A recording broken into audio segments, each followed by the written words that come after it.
Page number 55 बौद्ध काल की चित्रकला। बुक भारतीय चित्रकला एवं मूर्तिकला का इतिहास, डॉक्टर रीता प्रताप। बौद्ध कला का उद्गम।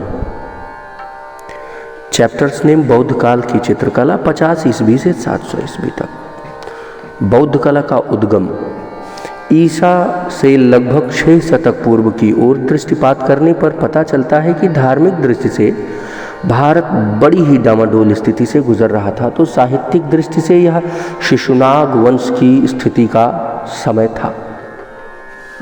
हसीन मसूक माने हर्यक वंश, फिर शिशुनाग वंश, फिर नंद वंश, तो यह काल शिशुनाग वंश का था।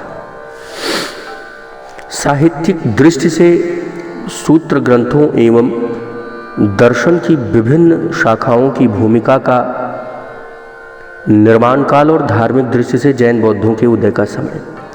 ब्राह्मण धर्म के अभ्युदय के लिए सूत्र ग्रंथों ने वर्णाश्रम की व्यवस्था को अत्यंत कठोर और जनसामान्य की रुचि से इतना विषम बना दिया था कि ब्राह्मण धर्म की उन्नति की जगह अवनति हुई। ब्राह्मण धर्म की तत्कालीन पुरोहितवादी प्रवृत्ति के विरोध में ही जैन और बौद्ध धर्म उदित हुए, जिनका प्रतिनिधित्व हुआ महावीर स्वामी और गौतम बुद्ध द्वारा क्रमशः। जैनों ने धार्मिक सुधार के कारण साहित्य के निर्माण पर जोर दिया और ताड़पत्र, भोजपत्र, कागज एवं कपड़े पर अनेकानेक पोथियों को लिखा। इनके बीच में उन्होंने सुंदर चित्र भी चित्रित किए। बौद्ध धर्म के अनुयायियों में जो वर्ग व्यापारियों और धनिकों का था, उन्होंने अनेक कलापूर्ण भव्य स्तूपों एवं विहारों का निर्माण कराया, जिनके उदाहरण हमें पूरे भारतवर्ष में प्राप्त होते हैं आज भी। मध्य प्रदेश में सांची और भरहुत, और दक्षिण में अमरावती और नागार्जुन कोंडा तथा पश्चिम में कार्ले और भज के चैत्यों एवं स्तूपों को इस प्रसंग से जोड़ा जा सकता है। भारत के उत्तर पश्चिम में इसी बौद्ध कला के यूनान और रोम की कला शैलियों का सम्मिश्रण होने से गांधार नामक एवं एक नवीन शैली की उत्पत्ति हुई। पुनः पढ़ूंगा मैं। भारत के उत्तर पश्चिम में इसी बौद्ध कला के यूनान और रोम की कला शैलियों का सम्मिश्रण होने से गांधार नामक एक नवीन शैली की उत्पत्ति हुई। सांची और भरहुत के स्तूपों की गणना सबसे प्राचीन है। स्तूपों, चैत्यों और विहारों के अतिरिक्त बौद्ध कला की विरासत मंदिरों एवं काष्ठ मूर्तियों में भी देखने को मिलती है। सारनाथ का सिंहस्तंभ एवं रामपुरवा का पाषाण निर्मित वृषभ मौर्य युगीन मूर्तिकला की श्रेष्ठ बौद्ध अभिव्यक्तियां हैं। परखम और पटना की यक्ष छवियां भी इसी कोटि की हैं। कांस्यमयी मूर्ति निर्माण की परंपरा आज भी हमें भरहुत, सांची, अमरावती और नागार्जुन कोंडा में मिलती है। तक्षशिला से भी धातु की बौद्ध मूर्तियां मिली हैं। इस प्रकार बुद्ध मूर्तियां या इनके निर्माण गुप्त काल में व्यापक स्तर पर हुए, जिसके साक्ष्य मथुरा, सारनाथ और विहार में सुरक्षित हैं। 9वीं और 12वीं 9th and 12th सेंचुरी तक मृन्मयी तथा पाषाणमयी एवं कांस्यमयी मूर्तियों का निर्माण अत्यधिक हुआ। नालंदा के मूर्ति निर्माण का रूप जावा, सुमात्रा, नेपाल, तिब्बत और वर्मा तक पहुंचा। बौद्ध कांस्य मूर्ति दक्षिण के तंजौर में भी उपलब्ध हुई है। मूर्तिकला की अपेक्षा चित्रकला के क्षेत्र में बौद्ध कलाकारों का दूसरा ही दृष्टिकोण रहा।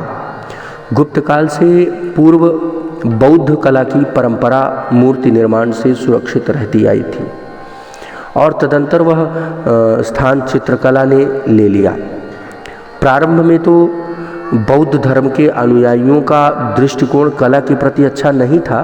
वे कला को विलासिता का द्योतक समझते थे। यही कारण था कि प्राचीन बौद्ध विहारों में पुष्पालंकार को छोड़कर दूसरे विषयों पर चित्रकारी नहीं दिखाई देती थी। कला के प्रति बौद्धों के इस दृष्टिकोण के बावजूद प्राचीन बौद्ध ग्रंथों तथा जातक ग्रंथों और महावंश आदि में चित्रकला के विषय में रुचिकर बातों का पता चलता है, जो अजंता, बाघ और नालंदा की कलाकृतियों में देखा जा सकता है।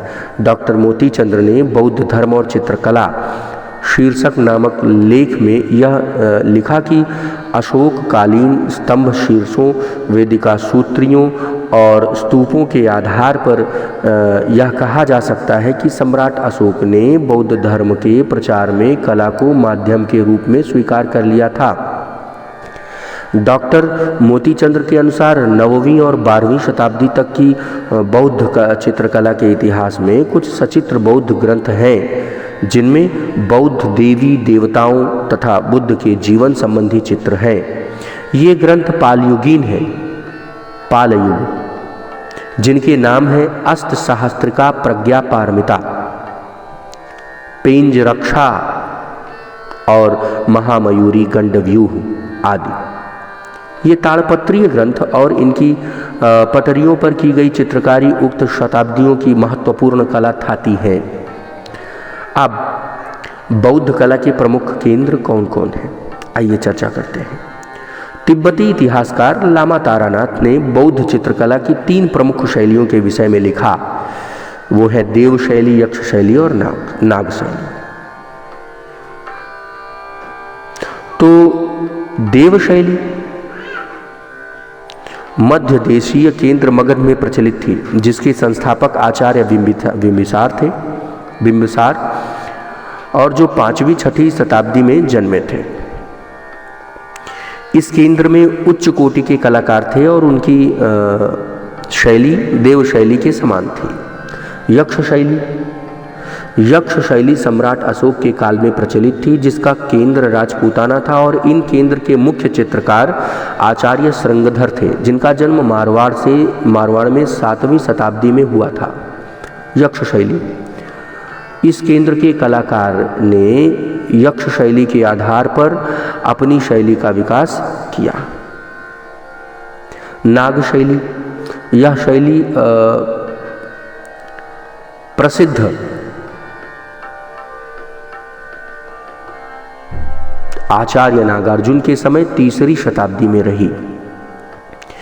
इसका केंद्र बंगाल था, जिसका समय 7वीं शताब्दी था, और इस केंद्र के प्रमुख आचार्य धीमान और उनका पुत्र वितपाल ये सब हुए। इन्होंने नाग शैली को लेकर अपनी शैली का निर्माण किया। अच्छा, इन 3 प्रमुख केंद्रों के अतिरिक्त कश्मीर, नेपाल, बर्मा और दक्षिण भारत आदि में बौद्ध चित्रकला के अनेक केंद्र थे, जिनका समय 6ठी शताब्दी से 10वीं शताब्दी तक बताया जाता है। भित्ति चित्रण परंपरा, अब इसके विषय में हम बात करेंगे। पेज नंबर 57 पर भारत में बौद्ध कला की महान विरासत भित्ति चित्रों के रूप में सुरक्षित है और इन भित्ति चित्रों का विस्तार भारत में सर्वत्र मिलता है। इस कलात्मक धरोहर की लोकप्रियता भारत के उत्तर पश्चिम सीमा प्रांत तथा मध्य एशिया के अनेक देशों तक पहुंची। बौद्ध कला की इस महान थाती का समृद्ध केंद्र अजंता है, जो महात्मा बुद्ध के जीवन की घटनाओं तथा जातक कथाओं पर आधारित है। इन चित्रावलियों में इस काल की आरंभिक और अंतिम दोनों चरणों की कला दिखाई पड़ती है। अब जैसे बात करें तो श्रीलंका में सिगरिया की गुफाओं में भी इस कला की शैली का परिपक्व रूप दिखाई पड़ता है, और भारत में बाघ, बादामी, सित्तनवासल के चित्रों में अजंता के चित्रों की छाप है। इस प्रकार बौद्ध कला के सर्वोत्तम चित्रकृतियां अजंता में देखने को मिलती हैं, जिनकी विशेषताएं संसार भर में प्रचलित हैं। विभिन्न विद्वानों ने अजंता की कला का अध्ययन कर उसे विश्व की कलाकृतियों के संदर्भ में देखा है और अनेक निष्कर्ष निकाले हैं। चित्रों का मुख्य विषय है बुद्ध का वास्तविक जीवन तथा उनके पूर्व जन्म की कथाओं, जिसको जातक कहा जाता है, आदि का चित्रण। अजंता, आइए अजंता का थोड़ा अध्ययन करते हैं। अजंता का नामकरण अजंता नामक एक प्राचीन ग्रंथ महामयूरी में अजितांजेय नामक एक स्थान का संदर्भ है। गुफाओं से कुछ किलोमीटर दूर पर अजिष्ठा नामक ग्राम है, जिसका मूल उच्चारण अजिष्ठा है। इसी नाम के आधार पर ही वर्तमान में अजंता व्यवहार में आने लगा और हिंदी उच्चारण में इसे अजंता पुकारा जाने लगा। अजंता का संदर्भ एक और रूप में भी है। क्या? यो मैत्रेय बुद्ध, अर्थात भविष्य में अवतरित होने वाले बुद्ध को अजित कहा जाता है। अतः बुद्ध धर्म से संबंधित गुफाओं का अजंता नाम उचित रहता है। अजंता गुफा की स्थिति हम आपको बताते हैं, कहाँ ये लोकेट है। अजंता के 30 गुफा मंदिर पहाड़ियों को काटकर बनाए गए हैं। अजंता की ये विश्व प्रसिद्ध गुफाएं फरदारपुर ग्राम से 6.5 किलोमीटर दूर महाराष्ट्र राज्य के औरंगाबाद जिले में ये गांव लगभग 100 किलोमीटर दूर है। और औरंगाबाद जिले से सही लोकेशन 101 किलोमीटर दूर ग्राम फरदारपुर से 6.5 किलोमीटर दूर अजंता गांव महाराष्ट्र राज्य के औरंगाबाद जिले से 101 किलोमीटर दूर और मध्य रेलवे के जलगांव स्टेशन से 55 किलोमीटर की दूरी पर अवस्थित है। बहुत पूछा जाता है टीजीटी पीजीटी में, जो बस द्वारा पूरी की जाती है। ये 55 किलोमीटर की दूरी जलगांव से। अजंता की गुफाएं हरि श्रृंगार से आच्छादित मनोरम नीरव एकाकी घाटी में स्थित है।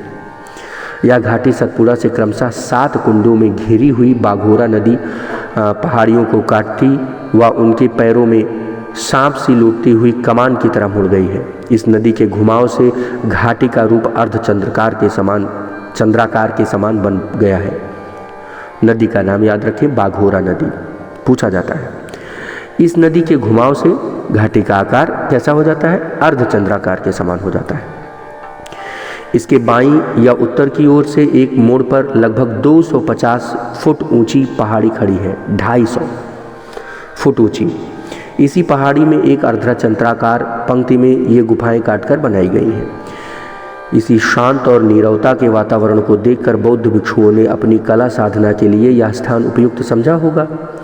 अजंता के प्रत्येक गुफा में मूर्तियां, स्तंभ तथा द्वार काटे गए हैं और भित्तियों पर चित्रकारी की गई है। इस प्रकार अजंता की ये गुफाएं वास्तुकला, मूर्तिकला एवं चित्रकला का उत्तम संगम है। चीनी बौद्ध यात्री युआंग च्वांग ने भी अपनी पुस्तक ट्रेवल्स इन इंडिया में अजंता की कलाओं की भूरी भूरी प्रशंसा की है। चीन के बौद्ध यात्री Yuan Chwang, book name travels in India. इसी प्रकार फाहयान ने 398-399 से लगभग आए और 414 तक इन्होंने यहाँ भ्रमण किया। फाहयान के यहाँ आने का मुख्य उद्देश्य था विनय पिटक, जो पुस्तक ग्रंथ है बौद्ध धर्म का, उसको पूर्ण करना। पूरी किताब चाइना में उस समय नहीं थी, तो इन्होंने विनय पिटक के शेष पार्ट को ढूंढने के लिए यहाँ की यात्रा की। सम्राट हर्ष के समय बाणभट्ट ने गुफा चित्रों का जो वर्णन किया है वो भी अजंता के ही समान। अजंता की खोज एवं जीर्णोद्धार के विषय बारे में हम लोग बात करेंगे पेज नंबर 58 से। ध्यान से सुने। लॉरेंस विनयन के अनुसार अजंता की कला एशिया और एशिया की कला के इतिहास में उतना ही महत्वपूर्ण स्थान रखती है जितना यूरोप और यूरोप की कला के इतिहास में असीसी, सियना और फ्लोरेंस की कला का है। अजंता की इतनी महत्वपूर्ण कलाकृतियां लगभग 1000 वर्षों तक कला जगत की अनभिज्ञता का शिकार रहकर अचानक सन 1819 ईस्वी में कैसे प्रकाश में आई, इसकी भी अजब कहानी है। यदि मद्रास सेना का एक सेवानिवृत्त अफसर इसका पता हमें ना देता तो पता नहीं कब तक ये कला भंडार हमारे लिए होकर भी ना होता। सन 1819 ईस्वी में सेना की एक टुकड़ी अजिस्था गांव के पास घेरा डाले पड़ी थी। उन्हीं में से एक ब्रिटिश अफसर शिकार की टोह में अजंता गांव के पास तक पहुंच गया। अचानक उसे एक लड़के की कर्कश सी आवाज़ सुनाई पड़ी और वह तेज कदम से उस तक पहुंच गया। लड़के ने यूरोपीय साहब को देख पैसे पाने के लालच में उसे थोड़ी दूर चलने के लिए कहा और वहाँ जाकर सामने पेड़ों के झुरमुट के बीच में एक स्थान की ओर संकेत किया और बोला, साहब ये देखो चीता। परंतु आश्चर्य की बात है कि वो चीता नहीं, बल्कि घनी हरितिमा के बीच बैंगनी पत्थरों के खंभों के मध्य सुनहरे लाल रंग में कुछ ऐसी चीज थी जिसे देख कप्तान साहब उछल पड़े। तुरंत गांव वालों से कुल्हाड़ी, भाले, ढोल तथा टार्च आदि लेकर आने को कहा, बुला भेजा। इस प्रकार सदियों से भूले गुफा मंदिरों तक पहुंचने का रास्ता साफ हो गया और कला जगत व कला मर्मज्ञों के लिए बौद्ध कला की इस महान उपलब्धि से परिचय हो सका। यह सूचना पाकर सबसे पहले एक कंपनी के अंग्रेज अधिकारी विलियम एरिक्सन, जी हाँ विलियम एरिक्सन ने एक लेख तैयार किया और उस वो लेख जो था उसे बॉम्बे लिटरेरी सोसाइटी में पढ़ा। इसके बाद 1824 ईस्वी में लेफ्टिनेंट जेम्स ई अलेक्जेंडर 1824 ने इन गुफाओं को देखा और रॉयल सोसाइटी लंदन को इसका परिचय भेजा, परंतु फिर भी 1843 ईस्वी तक इन गुफाओं की ओर किसी का ध्यान नहीं गया। 1843 में गया। जेम्स फर्ग्यूसन ने 4 वर्षों तक अजंता के चित्रों का अध्ययन कर पहला शोधपूर्ण विवरण royal Asiatic society of great Britain and Ireland, I repeat, royal Asiatic society of great Britain and Ireland की सभा में पढ़कर सुनाया। रॉयल एशियाटिक सोसाइटी के आग्रह पर ईस्ट इंडिया कंपनी के निर्देशक ने तत्कालीन भारत सरकार को अजंता भित्ति चित्रों की सुरक्षा हेतु उचित कदम उठाने को कहा। सन 1844 में ईस्ट इंडिया कंपनी के निवेदन पर इंग्लैंड की सरकार ने एक कुशल चित्रकार नाम मेजर रॉबर्ट गिल को 1847 में, याद रखिएगा 1847, प्रथम स्वाधीनता संग्राम से 10 साल पहले अजंता के चित्रों की अनुकृतियां बनाने के लिए भारत भेजा।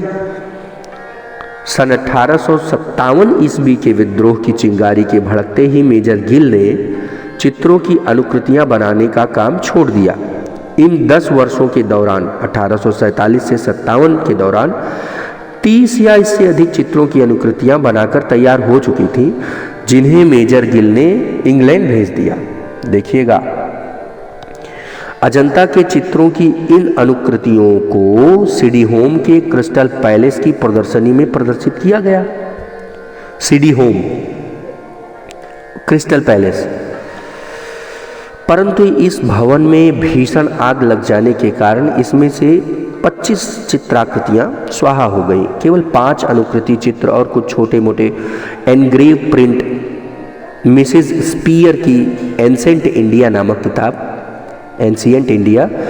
किताब में प्रकाशित हुए। इसके बाद सन 1872, 1876 के मध्य Sir J School of Art के तत्कालीन प्राचार्य mister John Griffith, I repeat mister John Griffiths, प्राचार्य कहाँ के, जे स्कूल ऑफ आर्ट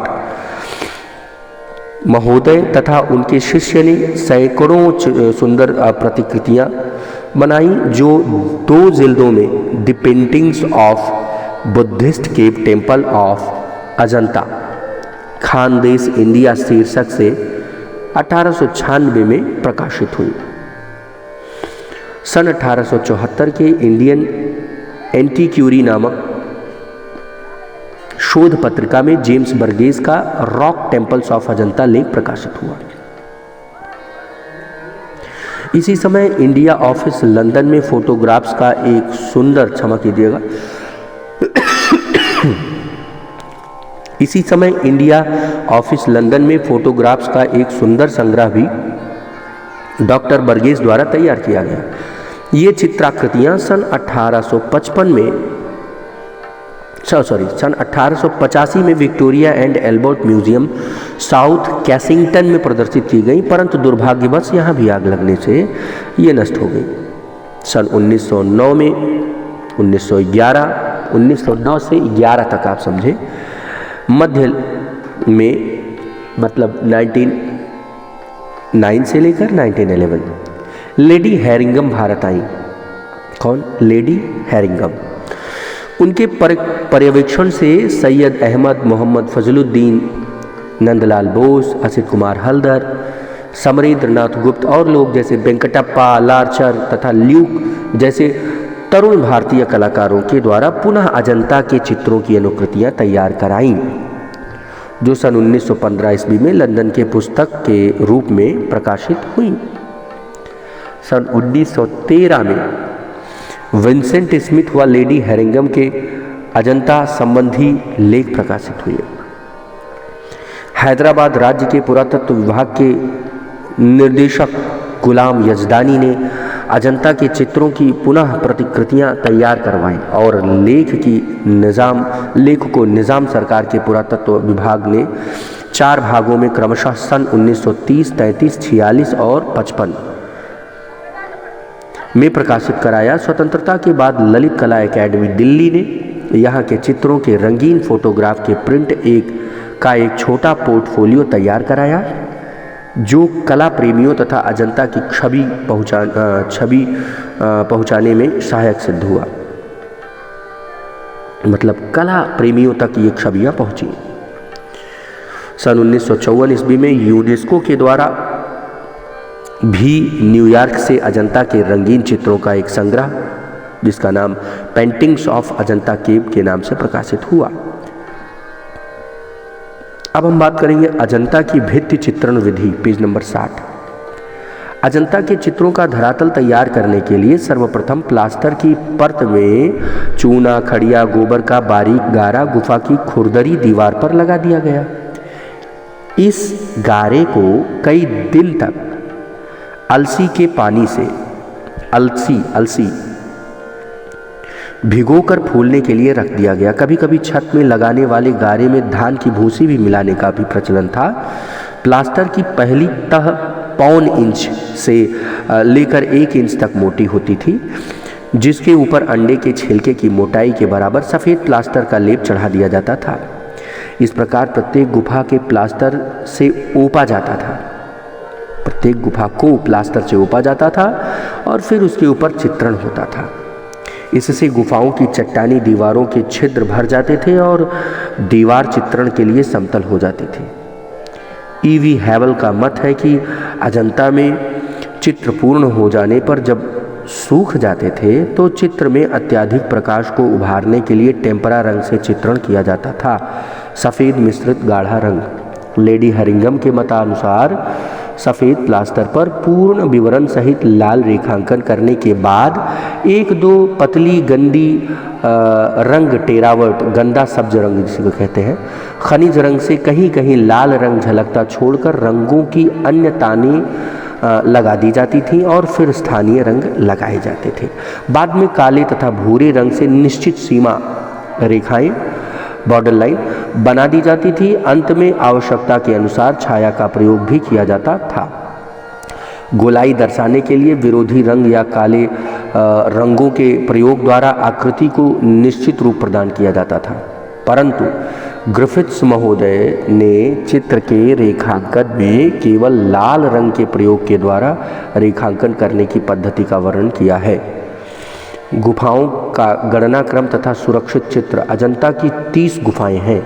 पहले 29 गुफाओं की एक श्रेणी थी, लेकिन कुछ वर्ष पूर्व एक और गुफा का पता चला जिसकी क्रम संख्या 15A रखी गई। 15A क्यों? क्योंकि यह गुफा 14 व 15 के मध्य अवस्थित है, इसलिए इसको 15A कह दिया गया। अध्ययन की सुविधा हेतु अजंता की गुफाओं की गिनती पूर्व से पश्चिम की ओर की गई है, जिससे सभी विद्वान सहमत थे। इन गुफाओं में 9वीं, 10वीं, 19वीं, 26वीं और 23वीं चैत्य गुफाएं हैं। चैत्य गुफा का अर्थ जहाँ पूजा और उपासना की जाती है, और शेष साधुओं या बौद्ध भिक्षुओं के रहने का स्थान है, जिसको विहार कहा जाता है। ये गुफाएं विहार के नाम से जानी जाती हैं। विहार पहाड़ी के एक ओर बनी करीब 100 सीढ़ियों को चढ़कर गुफा संख्या 1 तक पहुंचा जा सकता है। वर्तमान में गुफाओं तक पहुंचने का रास्ता सरल हो गया है। सन 1889 यानी 79, क्षमा कीजिएगा, this is pronunciation problem, 1879, that means 1879 में गुफा मंदिर में 16 गुफाओं में चित्र शेष थे। उनमें पहली, दूसरी, चौथी, 7वीं, 9वीं, 10वीं, 11वीं, 15वीं, 16वीं, 17वीं, 18वीं, 19वीं, 20वीं, 21वीं, 22वीं तथा 26वीं गुफाएं चित्रों से अलंकृत थीं। कब? 1879 में 16 गुफाएं, पहली, दूसरी, चौथी, 1 2 का 4, 4 2 का 1, यानी 1 2 4 ये हो गया, और 7वां 9वां। अब 9 से लगातार 9 10 11, रुकिए, फिर 15 से 15 16 17 18 19 20 21 22 और फिर 26, ये याद रखिएगा। ये 16 गुफाएं थी जहां चित्रों से अलंकृत थी ये 1879 में। लेकिन बाद में 1910 में बात अगर करी जाए, विशेष महत्वपूर्ण चित्रों के अवशेष ही प्राप्त हुए और वो लगभग 9 गुफाओं में से 17वीं गुफाओं में ही सबसे अधिक चित्र प्राप्त हुए। मैं फिर से रिपीट करूंगा, 1910 ईस्वी तक विशेष महत्वपूर्ण चित्रों के अवशेष पहली, दूसरी, 9वीं, 10वीं, 11वीं, 16वीं, 17वीं और 19वीं तथा 21वीं गुफाओं में ही रह गए थे। इन 9 गुफाओं में से अभी जो मैंने गिनाया 1910 वाले में 9 गुफाएं ही शेष चित्रों वाली थी, जबकि 1989 में 16। तो उन 9 में से भी सबसे ज़्यादा जो चित्र पाए गए वो 17वीं गुफा में पाए गए। ये थोड़ा एकदम क्लियर हो गया होगा। आइए चर्चा करते हैं अजंता गुफाओं का निर्माण व रचना काल। अजंता की गुफाएं एक समय पर ही नहीं बनी, अपितु चट्टान में सुविधा अनुसार गुफाएं निर्मित की गई। यहाँ पर प्राप्त एक अपूर्ण गुफा को देखने से पता चलता है कि गुफाएं ऊपर से नीचे की तरफ उत्खनित होती थीं। सर्वप्रथम गवाक्ष, फिर छतें, खंभे, भित्तियां, अंत में मुख्य द्वार का निर्माण होता था।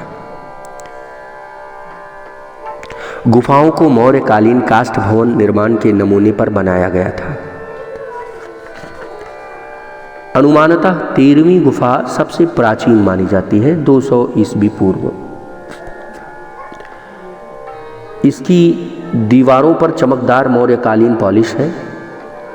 8वीं, 12वीं, 13वीं गुफा में ये चित्र नहीं है, किंतु ये प्राचीन है।